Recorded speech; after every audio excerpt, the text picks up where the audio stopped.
حسبي به وبطه حسبي بشيخ تجاني xaqul yaqin waaw lu muy dundati loolu doon xaqul yaqin te gis nga nit bu àggee foofu soxla na kilifa gu ko dimbali tekk ci yoon mais soxlawul sëriñ bu ko sonal ñu bare nag loolu la ñu xamul waaw nit bu àggee foofu bu demee ba mu leer ni ko digganteem ak yàlla ma ngi koy dox na mu ware tariqa bi responsabilité ba mu ca am ma ngi koy doxal ma ngay jàng salaatul fatiha ma ngay teewe malaanu wasifa ma ngay nekk malaanu qadar ma ngay def lazim soxla na ku ko jox ay dog yu mu zikr mais soxlawul sëriñ bu ko sonal ndax léeg-léeg nga dem ci kilifa pour mu defar la waaye finalement ca tool ya la lay yónni ca teen ba ngay duy nga nekk ca matt yi ba dootoo wasifa ji dootoo julleeti waxtu dootoo sax tàllati woor weeru ko su boobaa da ngay laaj sa rox yow li ngay tarbiya lan la waaw lu jar di bàyyi xel la te mag ñi jàngale nañ ko waaw mag ñi jàngale nañ ko alhaji Abdoul Aziz Sy Dabakh daan na ko wax ni kilifa gu lay defar mooy kilifa goo xam ni fu waxtu julli jotee mun la bàyyi la ngay def dem julli ci fu wasifa jotee mu ànd ak yow dem toog ca malaan ba fu sa wér du jotee boo ko bëggee négliger mu fàttali la waaw waaye nee na koo xam ni toujours lam lay fàttali rek mooy sama compte bancaire ba xool naa ko 2 millions ci ne dama bëgg ngeen def ci yeneen 3 millions muy 5 ak sama tool ba nawet bi ñëw na dem ci bul bu fa génn ndax ndigal la nga nekk ci rek guddeeg bëccëg fàtte sa njaboot fàtte sa waajur fàtte soxna sa nga war a dundal fàtte ñëpp am na ci loo xam ne jaru ko ndax yàlla bu mayee nit ba àggal ko ci boppam nit que li ko yàlla jox dafa yëg ni loolu du pour moom pour mission wam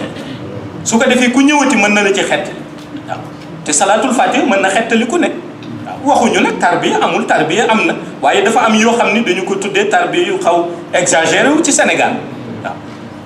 mooy jël nit rek teg ko ci benn béréb toppatoo wootoo diineem toppatoo woo tariqam toppatoo woo dara ci moom lu dul intérêt ba nga xam ni moom ma ngi koy def rek di ko jëmee sa kër waaw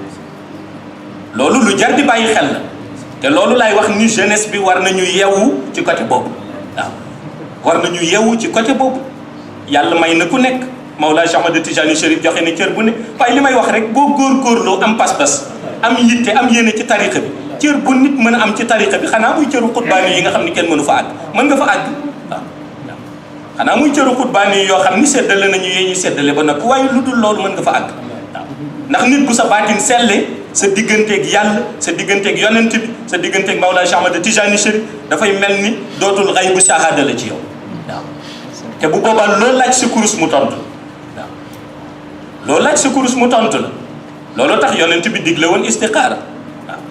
istixaara ba dépendrul woon rek ci bëgg nit xam dara jamono ju nekk muy def istixaara pour xam ko dafa dépendre ci nit bu amee baatin bu sell mën na diisoog yàlla mën na laaj yàlla wan ko réalité ndax tey bare na nit ku bëgg lu baax dem laaj nit ña gën ko sànq nit ña gën ko sànq na ko Hakim bu doon nettalee rek ni Firawna bi mbokk yi dawee ñëw ni ko dañuy gëm yàlla yi Moussa ndax Moussa na mu def waaw ndax Moussa na mu def yat ba mu sànni yat ba nekk jaan lekk gaynde yëpp waaw ñu daw ni Firawna dañuy gëm mu ne lu tax ngeen di gëm te tàggoowu leen waaw góor gi di nettali ni am na ñoo xam ne ku leen tàgg doo gëm yàlla doo gëm nit ku baax waaw ndax boo leen tàggoo rek ñu défier la waaw te ñooñu bu ñu tàggoon Firawna du ñu gëm mukk waaw kon bàyyi xel sa bopp farata la su ko defee rek ñu ciy bàyyi xel jamono ju nekk waaw di bàyyi xel suñu bopp jamono ju nekk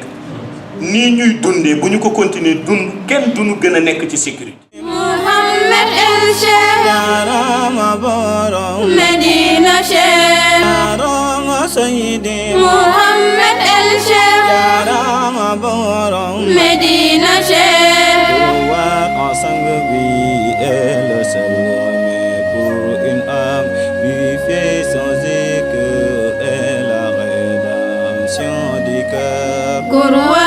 Sang bi est le seul remède pour une âme purifiée sans écueil et la rédemption du cœur.